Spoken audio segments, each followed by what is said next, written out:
پھنسے؟ کون کون لوگ تھے؟ دیکھیں ورجینیا جوفرے نے انکار کیا، سابق امریکن پریزیڈنٹ بل کلنٹن انکاری ہوئے، انہوں نے تمام معاملات کی تردید کی، لیکن جو فلائٹ کے لاگز ہیں ان میں نام موجود ہیں۔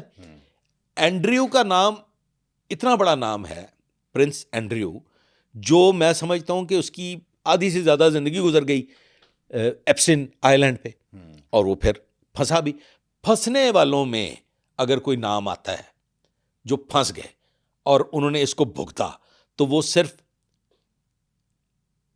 اینڈریو اور گیلن، باقی سب کے سب جو ہیں وہ تو فائدہ بھی حاصل کرتے رہے، عیاشی بھی کرتے رہے، اور تردیدی بیانات جاری کرنے کے بعد اس معاملے سے نکل جاتے رہے۔ دیکھیے صاحب، ایک بات انتہائی ضروری ہے، مسٹر ٹرمپ بھی انکاری ہیں، وہ بھی کہتے ہیں میرا کوئی تعلق نہیں۔ وہ کہتے ہیں کہ تعلق تھا، لیکن کوئی زمین کا تنازع ہوا تھا کہ آئی لینڈ کا ہی تھا شاید، تو کوئی کاروباری لین دین تھا جس کی وجہ سے ان کا تعلقات ختم ہو گئے۔ کیا وہ بزنس ریلیشن شپ تھی؟ جبکہ وہ ایک وقت میں اپنے ہی ایک بیان میں تعریف کرتے ہیں ایپسٹین کی، کہ ایپسٹین تو بڑا شوقین تھا لڑکیوں کا۔ Trump was not politician at that time. No, he wasn't a politician at that time. I'm not talking about his practical life as a politician. میں بات کر رہا ہوں مسٹر ٹرمپ کی، as a figure. Trump was the best friend of Mr. Epstein. کیونکہ Epstein He was closely related with Galen. And according to my viewpoint, as of my research, Trump بالکل Epstein کی ان activities میں ساتھ رہے، اور یہی وجہ ہے کہ یہ ایپسٹین فائلز آج کے دن تک بھی وعدے کے باوجود منظر عام پہ نہیں آئیں۔ ایک چیز، ایک دعویٰ ہے، as soon as mister Trump oath لیتے ہیں ایز امریکن پریزیڈنٹ، تو وہ شخص، وہ اٹارنی جنرل جو ایپسٹین کو ایک ڈیل کے تحت چھوٹے سے جرم کے اعتراف کروائے جانے کے بعد وہ کیس کلوز کر دیتا ہے، اور اسے 18 ماہ کی سزا ہوتی ہے، جس میں سے بھی بعد ازاں 5 ماہ کی سزا جو ہے وہ معاف کر دی جاتی ہے، اور وہ 13 ماہ کی سزا بھگتنے کے بعد باہر آ جاتا ہے، وہی ٹرمپ کی کیبنٹ کا ممبر بنتا ہے۔ وہ ٹرمپ کی کیبنٹ میں ایک اعلیٰ عہدے پہ فائز ہوتا ہے، اور وہ اناؤنس کرتے ہیں مسٹر ٹرمپ کہ یہ شخص دی دین اٹارنی جنرل جس نے ایپسٹین کو فیور کیا۔ تو کیا وہ یہ محض اتفاقات ہیں کہ ایپسٹین کو 18 ماہ کی سزا دلوانے والا وہ اٹارنی جنرل بعد ازاں مسٹر ٹرمپ کا ایک مشیر بن جاتا ہے؟ ٹرمپ نے احسان کا بدلہ چکایا نا۔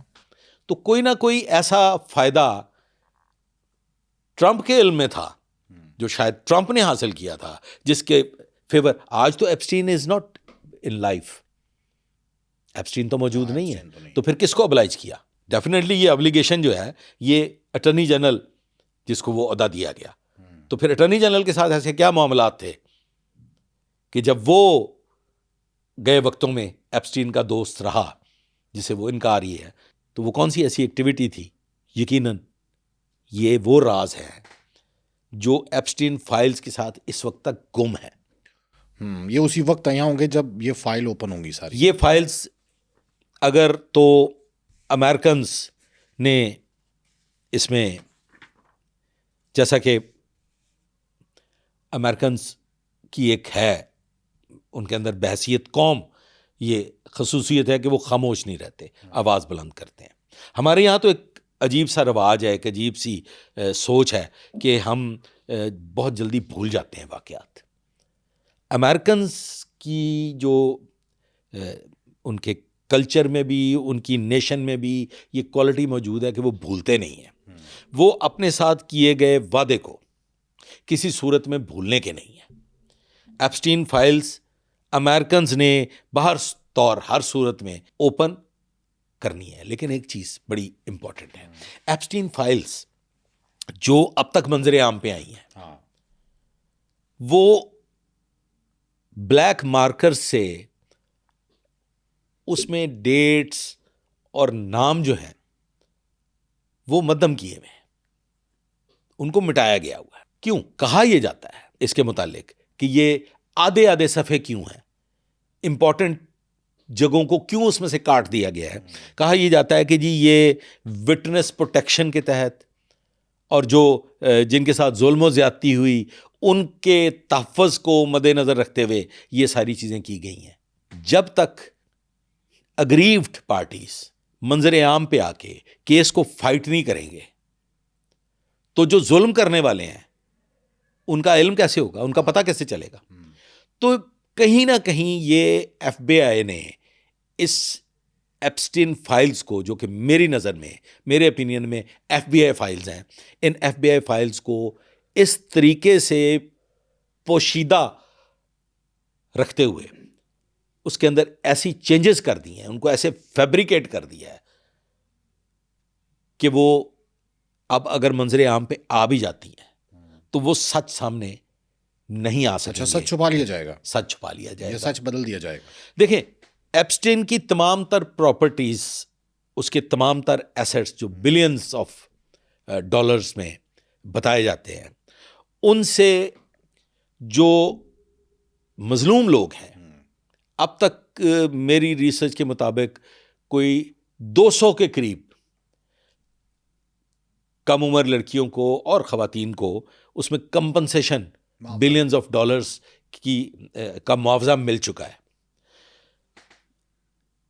جو ایپسٹین بھی اپنے, جب وہ 2008 والا جو معاملہ ہوا اور اس میں 13 ماہ بعد وہ واپس آ گیا, تو آپ اسے غلطیاں کہہ لیں اس کی, یا شاید اس کو یہ سمجھ نہیں آ سکی کہ اس نے بھی کوشش کی تھی کہ سیٹلمنٹ ہو جائے, جتنے بھی لوگ سامنے آ سکتے ہیں یا جو کیس کھڑے کیے جا سکتے ہیں, جو لوگ اس میں شکایات درج کروا سکتے ہیں. لیکن اس نے اپنے آپ کو اتنا طاقتور تصور کر لیا تھا, اتنا پاورفل تصور کر لیا تھا. اس نے کہا مجھے کیا ہونا ہے, اس نے کہا کہ میرا تو کوئی کچھ بگاڑ ہی نہیں سکتا. دیکھیں سر, میری نظر میں ایپسٹین ایک مہرا تھا. Epstein was used to trap big guns. Epstein اولین سطح پہ شاید اپنی بہتری کے لیے, اپنی ترقی کے لیے لوگوں کو پھانستا رہا اولین سطح پہ, لیکن جب ایک خاص حد تک پہنچ گیا تو پھر اس کے بعد اسے ہائر کر لیا گیا. اور یہ ساری کی ساری کہ تم تو ہمیں کام دے سکتے ہو, تم کیا اپنے لگے ہوئے ہو. اپنے لگے ہوئے. اچھا, اگر ایپسٹین زندہ ہوتا, امپورٹنٹ سوال ہے کہ اگر ایپسٹین زندہ ہوتا تو کیا ان طاقتوروں کے نام سامنے آ سکتے تھے؟ ایپسٹین کیوں زندہ ہوتا؟ کیا اسی ڈر کی وجہ سے تو نہیں مارا اسے؟ ایپسٹین کو 100%, مطلب ایک عام لے مین, اگر آج ہم ایک عام معمولی نوعیت کے بچے کو بھی یہ سارے کا سارا ماجرا بتائیں تو وہ اسی نتیجہ پہ پہنچے گا کہ گارڈز کا اچانک سو جانا, کیمراز کا اچانک بند ہو جانا, اس پہ جو ایک, سر ایپسٹین نے اس سے قبل بھی کوشش کی تھی سوسائڈ کی, اور وہ سوسائڈ واچ میں تھا. وہ کون سی پاور تھی سر جو سوسائڈ واچ سے اسے ہٹایا گیا, یا وہ کیسا طریقہ کار اختیار کیا گیا کہ وہ سوسائڈ پہ مجبور ہو گیا؟ تو یہ ایک پلانڈ مرڈر تھا. ایپسٹین کو خاموش کیا جانا, ایپسٹین کو اس صفحہ ہستی سے مٹایا جانا مجبوری بن چکا تھا. اگر ایپسٹین کو صفحہ ہستی سے نہ مٹایا جاتا تو ایپسٹین سے ڈیفینیٹلی ایسی بہت سی چیزیں منظر عام پہ آ سکتی تھیں انٹرنیشنلی, جو پوری دنیا کو ہلا کے رکھ دیتی. سو میری نظر میں یہ کہانی صرف ایپسٹین کی نہیں ہے, یہ کہانی ایک ایسی کہانی ہے کہ جس میں تمام پاورفل حلقے, خواہ وہ رشیا ہے, خواہ عربز ہیں, خواہ اسرائیل ہے, یا پھر اور چند چھوٹے چھوٹے لوگ بھی اس میں شامل ہیں جو اس پوری دنیا کو کنٹرول کر رہے ہیں. یعنی کہہ سکتے ہیں کہ یہ صرف پاکستان میں نہیں بلکہ پوری دنیا میں ایسا ہوتا ہے کہ طاقتور تو جیت جاتا ہے, کمزور کو قانون ہاتھ نہیں پکڑاتا.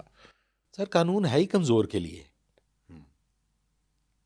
میں نے اپنی پریکٹیکل لائف میں قانون کی امپلیمنٹیشنز صرف کمزور کی حد تک محدود پائی ہیں.